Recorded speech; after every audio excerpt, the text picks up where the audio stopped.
All right, the E-flite Airbus A320 project is moving along pretty nicely. I got the painting wrapped up. Now there'll be a little bit more detailed painting to finish up here, but the major components are already painted. So I've already covered the painting of the fuselage.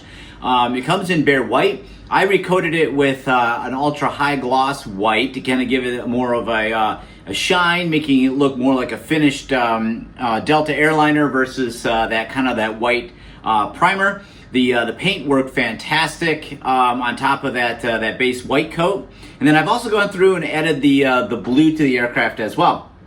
If you notice from the tail section here, I didn't paint the entire thing, and that's the reason is because I actually have a decal that is going to cover the entire tail surface, but it doesn't necessarily cover the perimeter or the area inside the hinge or the back surface here. So what I did is just kind of went around and painted that area so that when the decal sits on here, you won't see any white foam.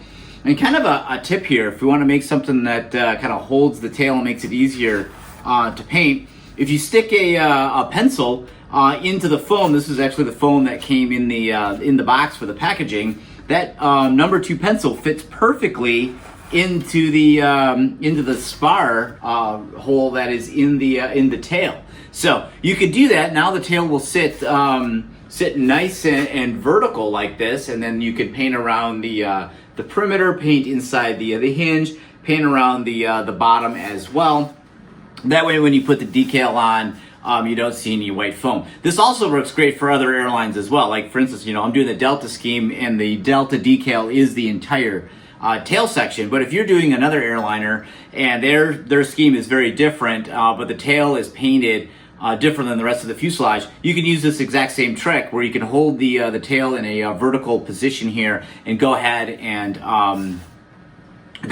paint it, and that should work really well to make sure that you don't have any bare foam showing. I also went through and painted the winglets as well on the Delta aircraft. The outside of the winglet here is the blue color, the bottom is white, and then it is that natural gray silver on the inside here. What's nice though is that this leading edge surface is actually hard plastic and not foam, which means you can actually run your masking tape right along here, and you don't have to worry about it damaging the factory paint at all. And then of course you just put some mask around the edges here so you don't get any overspray on the inside. And these actually paint up really easy. And then lastly, we have the engine nacelles as well. And once again, this leading edge here is a hard plastic, so you can mask around here. This area here is always left bare metal. It's most likely probably just a bare aluminum that is used on the inlet. Now, unfortunately, it's kind of a gray color on the model. If you wanted to be a little bit more scale correct, you would actually go with a bright silver or maybe even a chrome all around here to make it look a little bit more realistic. But I kind of like the gray hard plastic here because of the fact that it's not going to chip, it's not going to wear. If I land in the grass and this is going to get some abrasion on it, this surface will stay just as it is from the factory. If you paint over this with silver or another color, you can definitely get some chips on the paint, which of course is actually the real reason why they don't paint that surface, is because you're going to get paint that flakes off and goes into the engine. The top of the nacelle here is pre-painted as well, and that's also a piece of hard plastic, makes it easy. But once you get back into this area here, you start getting into the foam piece here, and so you want to make sure that you reduce the tack of your paint of your tape, and you do that by just taking the tape, sticking it to your pant leg a few times, and then laying it on the foam surface here. That way, when you peel it off, it doesn't peel off any of the white.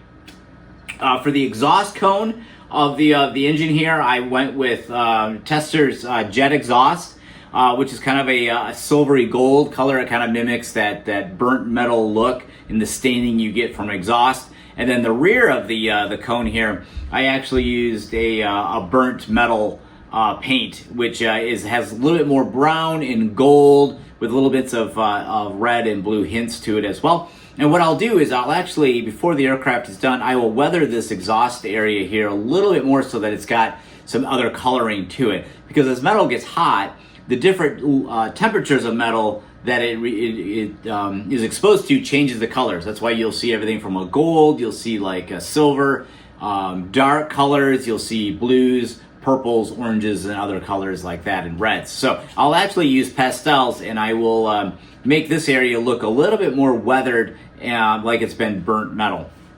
But overall, these parts are actually relatively easy to paint. They're a good size part. They're not huge. The fuselage is actually a little bit more difficult to paint because it's so large.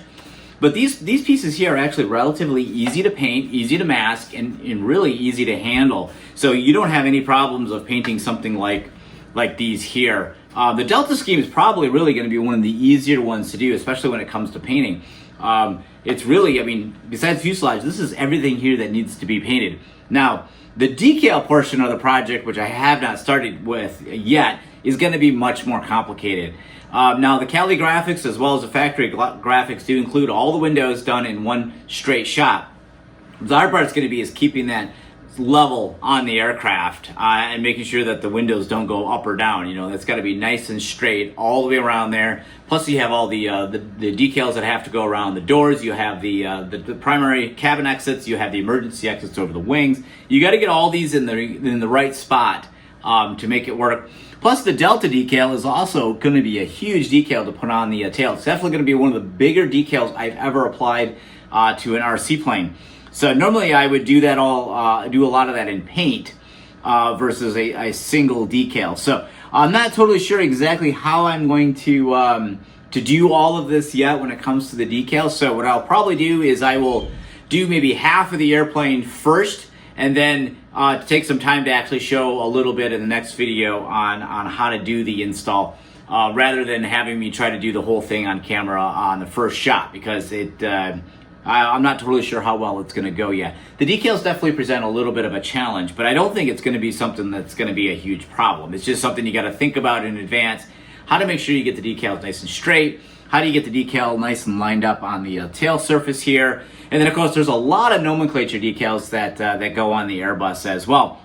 And it'll be a little bit of a challenge to make sure I find the right location for every single one of those decals that go on the fuselage, that go on the wings, and go on the engine nacelles. It's going to be a really fun project. This is a good, challenging project, but it's not an impossible project. So if you're wanting to do an A320 in your own scheme, I would not shy away from it. It is not a horrendously complicated project to overcome. I've done warbirds that have been much more complicated and much more difficult in terms of the paint scheme and the research involved in it. This is actually a little bit easier. And as I mentioned before, the parts are more manageable in their sizes. Once you get that fuselage done, the rest of this actually is a pretty manageable aircraft. And you don't have to worry about painting the wings either, because the wings and the horizontal stabs are the same on all the A320s. So if you guys got any questions, be sure to leave them in your comment, leave them in the comments below, and keep an eye out for the next video as I start to get into the decaling